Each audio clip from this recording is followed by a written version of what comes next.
നമ്മുടെ തിരുവനന്തപുരത്ത് രാവിലെ പുലർച്ചെ ഒരു തീപിടുത്തം ഉണ്ടായിട്ടുണ്ട്. തീപിടുത്തം ഉണ്ടായത് PMGയിലെ ഒരു സ്കൂട്ടർ ഷോറൂമിലാണ്. TVSന്റെ സ്കൂട്ടർ ഷോറൂമിലാണ് തീപിടുത്തം ഉണ്ടായത്.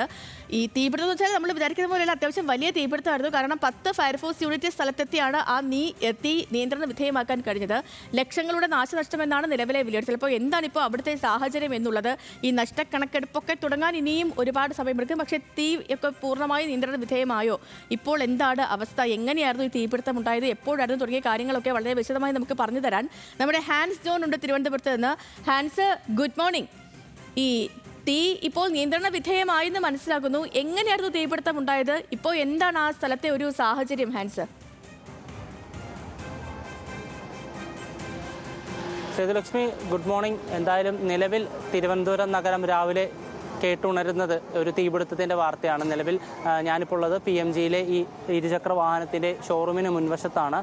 TVSൻ്റെ ലോക്ടെക് TVS എന്ന സ്ഥാപനത്തിനാണ് പുലർച്ചെ 3:30 വലിയൊരു പൊട്ടിത്തെറി ശബ്ദത്തോടുകൂടി തീപിടുത്തമുണ്ടായത്. നമുക്ക് ലഭിക്കുന്ന വിവരമനുസരിച്ച് ഈ കെട്ടിടത്തിൻ്റെ 2ാം നിലയിൽ പുറകുവശത്ത് നിന്ന് പെട്ടെന്ന് രാവിലെ പുലർച്ചയോടുകൂടി ഒരു പൊട്ടിത്തെറി ശബ്ദം കേട്ടു.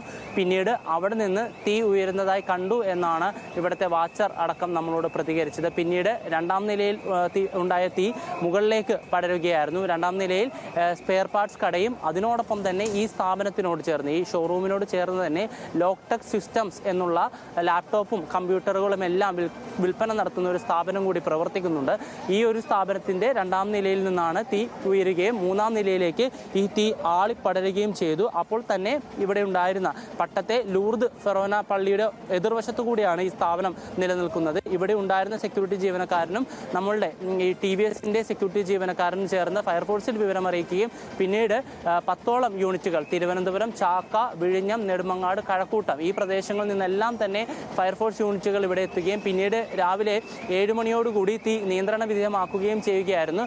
ഇപ്പോൾ നമുക്ക് ദൃശ്യങ്ങളിൽ കാണാൻ കഴിയും 3ാം നിലയിൽ ഇപ്പോഴും ഫയർഫോഴ്സ് ഉദ്യോഗസ്ഥർ തുടരുകയാണ്. അവിടെ ചെറുതായിട്ടെങ്കിലും രീതിയിൽ തീ ഉയരുന്നുണ്ട്. ഇത് പ്രധാനമായും കാരണം ഈ കെട്ടിടത്തിൻ്റെ പല നിലകളിലായി തീ പിടിക്കുന്ന ഒരുപാട് സാധനങ്ങൾ ഉണ്ടായിരുന്നു. അത് പ്രധാനമായി ടയറുണ്ട്, സ്പെയർ പാർട്സ് ഐറ്റംസ് ഉണ്ട്, പ്ലാസ്റ്റിക് ഉണ്ട്, പേപ്പറുകളുണ്ട്, ഇവരുടെ പരസ്യം നൽകുന്ന പേപ്പറുകളുണ്ട്. ഇവയെല്ലാം തന്നെ ഇത്തരത്തിൽ തീ പിടിക്കുകയായിരുന്നു. അതിനാൽ തന്നെ ഈ പ്ലാസ്റ്റിക്കിൽ നിന്നടക്കം ഇപ്പോൾ പുക ഉയരുന്ന സാഹചര്യമുണ്ട്. പക്ഷേ തീ നിയന്ത്രണ വിധേയമാണ്. അപകട സാധ്യത ഒന്നും നിലനിൽക്കുന്നില്ല എന്നാണ് ഫയർഫോഴ്സ് ഉദ്യോഗസ്ഥരടക്കം വ്യക്തമാക്കിയിരിക്കുന്നത്. അതുകൂടാതെ തന്നെ നമുക്ക് മറ്റൊരു കാര്യം, ഈ തീപിടുത്ത ഇൻറ്റൻസിറ്റി എത്രത്തോളമാണെന്ന് നമുക്ക് ഈ ദൃശ്യങ്ങളിൽ നിന്ന് തന്നെ കാണാൻ കഴിയും. ചെയ്തു ഈ വാഹനം എത്രത്തോളം കത്തിയിട്ടുണ്ട് എന്ന് നമുക്ക് ഈ ദൃശ്യങ്ങളിൽ നിന്ന് തന്നെ വ്യക്തമാകും. കാരണം ഇത് കെട്ടിടത്തിൻ്റെ 1ാം നിലയിൽ സൂക്ഷിച്ചിരുന്ന, ഷോറൂമിൽ സൂക്ഷിച്ചിരുന്ന വാഹനമാണ്.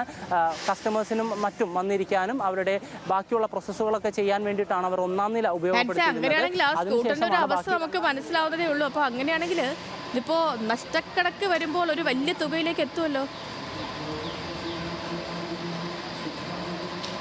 തീർച്ചയായും ചെയ്തു. ഇപ്പോൾ ഈ ദൃശ്യങ്ങളിൽ കാണാൻ കഴിയും ഇവിടെ മുൻവശത്ത് ഈ സംഭവം നടന്ന ഉടനെ തന്നെ മാക്സിമം നാശനഷ്ടം ഒഴിവാക്കാൻ വേണ്ടി അവിടെ ഉണ്ടായിരുന്ന 1ാം നിലയിൽ ഉണ്ടായിരുന്ന സ്കൂട്ടറുകളെല്ലാം ഇവിടെ അടുക്കി വെച്ചിട്ടുണ്ട്. പക്ഷേ എന്നിരുന്നാൽ പോലും നമുക്ക് നിലവിൽ ലഭിക്കുന്ന വിവരമനുസരിച്ച് കെട്ടിടത്തിൻ്റെ ഏകദേശം 60% ഭാഗങ്ങൾ പൂർണ്ണമായും കത്തി നശിച്ചിട്ടുണ്ട്. നല്ല രീതിയിലുള്ള നാശനഷ്ടവും സംഭവിച്ചിട്ടുണ്ട്. ഇവിടെ മാനേജറും അതിൻ്റെ ഉടമയടക്കമുള്ള സംഘം ഇവിടെ എത്തുകയും ഇപ്പോൾ നിലവിൽ അവർ അകത്ത് കടന്ന് ഉള്ളിലെ നാശനഷ്ടങ്ങളടക്കം അല്ലെങ്കിൽ എന്താണ് സംഭവിച്ചതെന്ന് അടക്കമുള്ള കാര്യങ്ങൾ പരിശോധിച്ചു വരികയാണ്. പക്ഷേ അതിനോടൊപ്പം തന്നെ ജില്ലാ ഫയർ ഓഫീസർ നമുക്ക് നൽകുന്ന വിവരമനുസരിച്ച് പൊട്ടിത്തെറി ശബ്ദം കേൾക്കുകയും പിന്നീട് ഇത് തീ ആളിപ്പടരുകയുമാണ് ഉണ്ടായത്. ഈ തീ ഇത്രയധികം ഉയരാനുള്ള കാരണമായി പ്രധാനമായും പറയുന്നത് അകത്ത് ഞാൻ നേരത്തെ പറഞ്ഞതുപോലെ തന്നെ ഇതൊരു ഷോറൂമാണ്. ആയതിനാൽ തന്നെ ഇതിൻ്റെ അകത്ത് പെട്രോളും ഡീസലും പോലെയുള്ള ഫ്യൂവലുകൾ ഉപയോഗിച്ചിരുന്നു, അകത്തുണ്ടായിരുന്നു എന്നാണ് ഫയർ ഓഫീസർ പറയുന്നത്. ഇതിൽ നിന്ന് തീ വീണ്ടും ആളിപ്പടർന്നതായിരിക്കാം എന്നാണ് പ്രാഥമികമായി അവർ വിലയിരുത്തുന്നത്. പക്ഷേ കൂടുതൽ പരിശോധനകൾ ആവശ്യമാണ്. അതിനോട് കൂടെ തന്നെ ഈ ചെറിയൊരു കെട്ടിടത്തിൽ അതിൻ്റെ കപ്പാസിറ്റിക്ക് അപ്പുറമുള്ള സാധന സാമഗ്രികൾ സൂക്ഷിച്ചിരുന്നു. അതിനോടൊപ്പം തന്നെ കൃത്യമായ ഫയർ സംവിധാനങ്ങൾ, പ്രൊട്ടക്ഷൻ സംവിധാനങ്ങൾ ഉണ്ടായിരുന്നു.